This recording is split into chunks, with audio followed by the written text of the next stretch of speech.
Don't you worry, don't you cry. I can promise it gets better in time. Keep your head up, keep your shine. Hold my hand up, it gets better in time.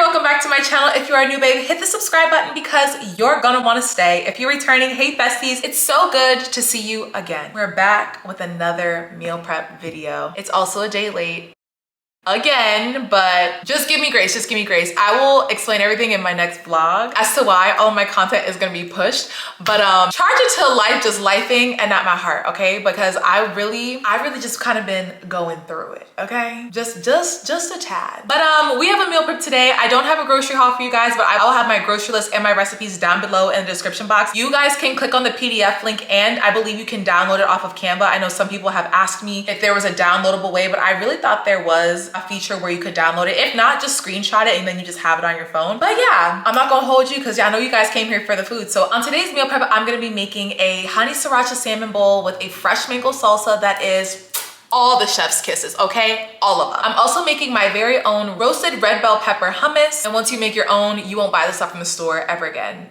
I mean, you'll buy the ingredients, but you won't buy the pre-made stuff. I also have been really big on fruit, so I packed a couple of fruit bowls with the fruits that I've been enjoying. So if you guys are interested in any of these recipes, why don't you go on ahead and stick around and I'll see you at the end. So this really requires no cooking, but I've been really trying to prioritize getting some fruit into my diet. And as you see, this is how long it's been since I have filmed this because watermelon aren't even in season. However, watermelon is still my favorite fruit and I can still find it at my local grocery store, and paired with a little grape or another sweet fruit, it works really, really well. So this is just me preparing a couple of fruit bowls to carry me through my week. And I just figured I would share, and just in case you needed some fruit ideas.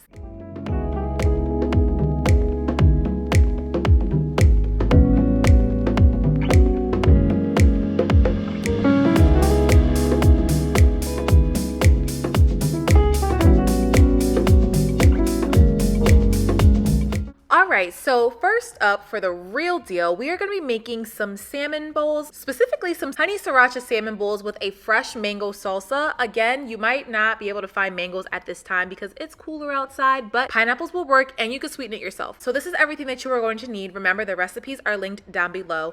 We're going to go ahead and start seasoning generously with some paprika, black pepper, all of the regular hitters. I just want to keep it very simple because I am going to glaze it. So just season to your heart's desire, season with love, and go ahead and pat the seasonings onto your salmon fillets. You can use gloves. I say this all the time, but my bare hands work good for me, and it's just me eating the food, so I don't mind.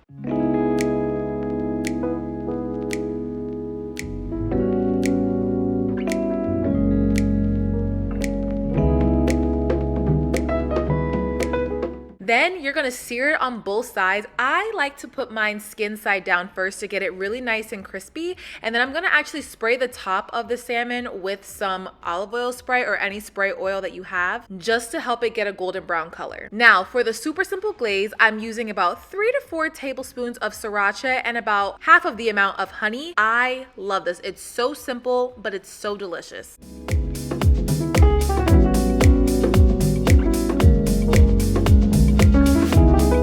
Here I am just flipping the salmon on both sides. It looks like the skin got a little bit dark, but no, you need that crispiness, you need that color. So really right now, I'm not doing too bad.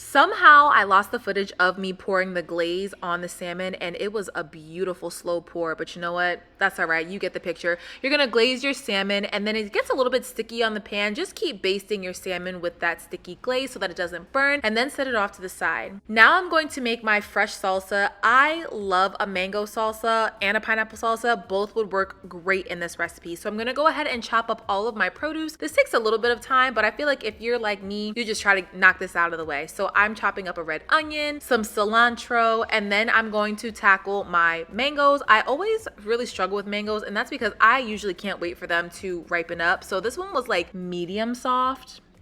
More medium though, like, I don't know. I probably should have waited, but I was hungry. So this is what we're doing. So I'm gonna go ahead and score them. And then as you see, the chunks are a little bit too big for me. I want everything to be roughly about the same size so that it's easy to eat. So I'm gonna go ahead and give it like a small chop once they're all off the skin.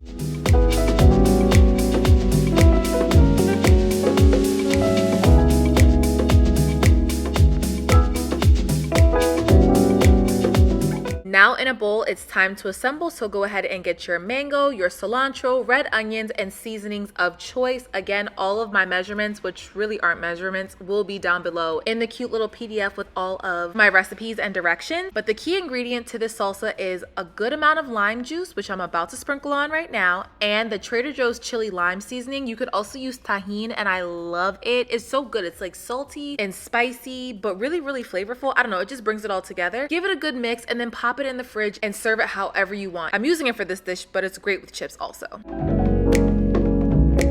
Now to assemble my meal preps, I'm going to have a bed of pre-made rice because I'm not reinventing the wheel, laying on a fillet of salmon and piling high with a little bit of the mango salsa, and I served mine with fresh cucumbers. It was so fresh, so refreshing. Definitely a 10 out of 10.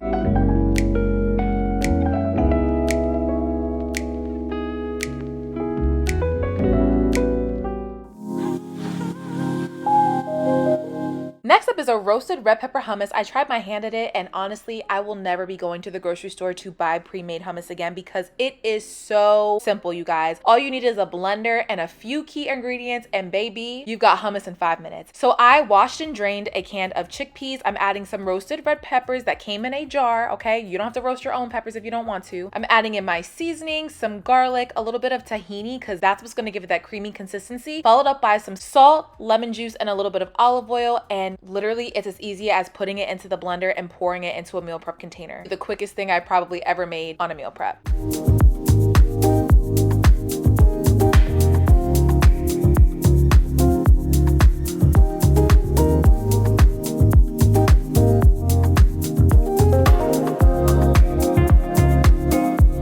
Look at how it pours. Look at this texture shot. Now, it's a little soft at the moment, but I will say that as it firms up in the fridge, it gives you that smooth yet firm texture that we all know and love in a hummus. You can definitely eat it right out of the blender, but I feel like I need it to solidify a little bit more, but that's just me.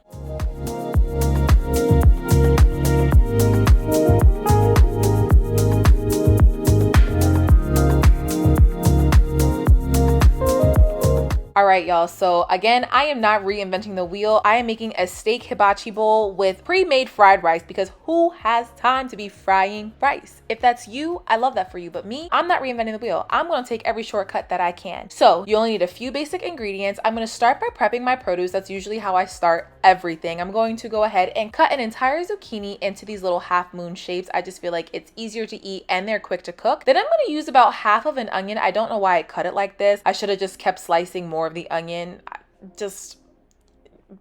Anyways, we're not even gonna acknowledge that. Now I'm using a chili oil to saute my veggies in, but you can use a regular oil. Sesame oil will be great. I just didn't have it. This is what I had on hand. I'm gonna go ahead and lightly season my veggies with a little bit of red chili flakes. And the reason I'm not adding too many seasonings is because I'm gonna go ahead and add some soy sauce momentarily. It's gonna give it that nice saltiness that we all know and love, plus a little bit of garlic.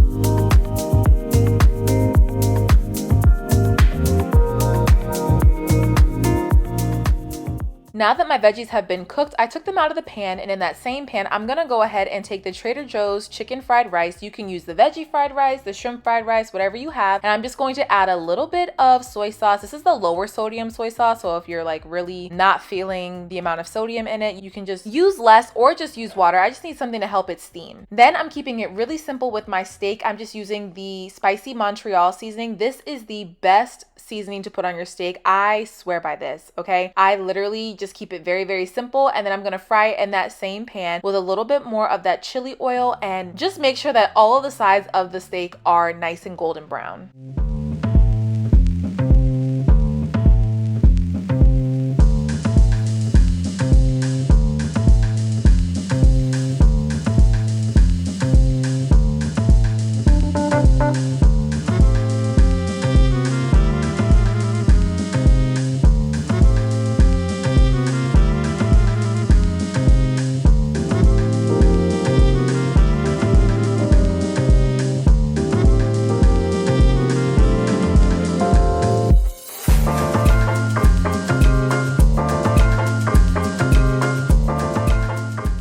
Now it's my favorite time, which is assembly. We already know the drill. I'm gonna go ahead and spoon in healthy spoonfuls of the fried rice, the veggies, and then topping it off with some of the steak. This made enough for 3 meals for me, but you won't see the third one because I actually had, like, I ate it before you could actually see it. I know I was being greedy, but there you have it.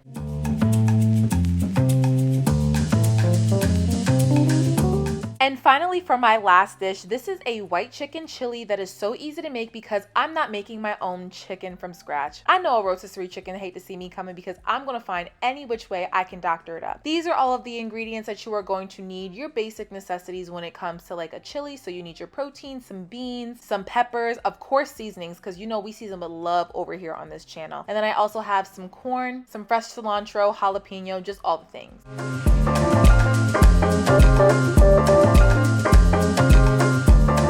So to start, I'm gonna go ahead and add some olive oil into my pot, and I'm going to sweat down my onions. This is gonna take about 1 to 2 minutes. You should probably turn your heat down a little bit. Mine was up a little bit too high and I felt like the onions were getting color too fast. So probably put it over like a medium heat, and I'm just gonna sweat them out until they're a little translucent, and then I'm gonna add in a healthy portion of some minced garlic, and then I'm going to add my seasonings in at this time too, because I really like to toast the seasonings. I feel like it enhances the flavor of the spices and just making for a more flavorful chili.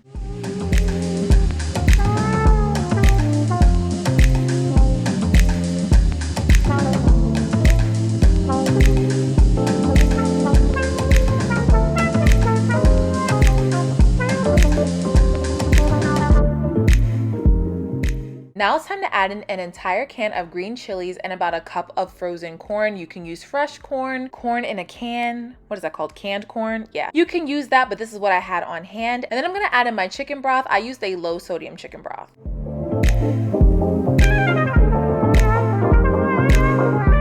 Now I'm going to take half of my beans. I'm gonna blend them off camera with a little bit of the broth. So while that's blending, I'm just gonna finish seasoning up my base with a little bit of lime juice and salt to taste. And then we're gonna go ahead and add that pureed bean mixture in here. I probably should have added more beans. I like more beans in my chili, so maybe the next time I make this, I'll put 2 cans of beans. But blending the beans with a little bit of the broth will help create a thicker base for your chili, because as you can see right now, it's a little bit loose. Then I'm gonna go ahead and transfer all of this into a crock pot. You can definitely start this in the crock pot. I just was being extra. So once the soup base is in the crock pot, I'm gonna add the rest of the beans, and I'm gonna allow it to simmer for about like 10-15 minutes so that those flavors can marry together.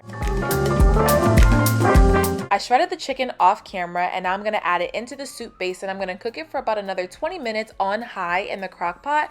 You can leave this all day, for real, for real. The chicken's just gonna get softer and tender, and the flavors are just gonna develop a lot more. I also needed to add a little bit more seasoning, but don't worry. In the recipe down below, I've already accounted for that extra little bit of cumin. I just felt like it needed a little bit more of a stronger cumin taste, and then I'm gonna let that simmer and do its thing.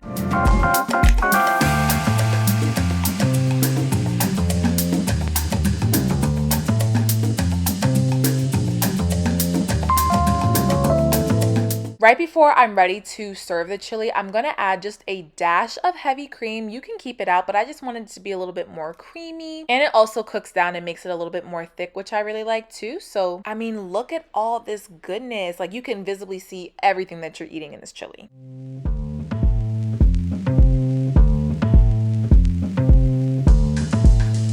Now for my favorite part, I'm gonna ladle a healthy portion into a bowl, and then I like to top mine off with a little bit of crushed tortilla chips. These ones are really good. They're like salsa verde flavored or something like that. 10 out of 10, highly recommend. Sprinkling on a little bit of cheese, some fresh cilantro, and then of course a little bit of jalapeno because I love a little bit of spice. And y'all, This is about to be your new favorite chili. Don't ever say I didn't put you on, okay? Don't do it.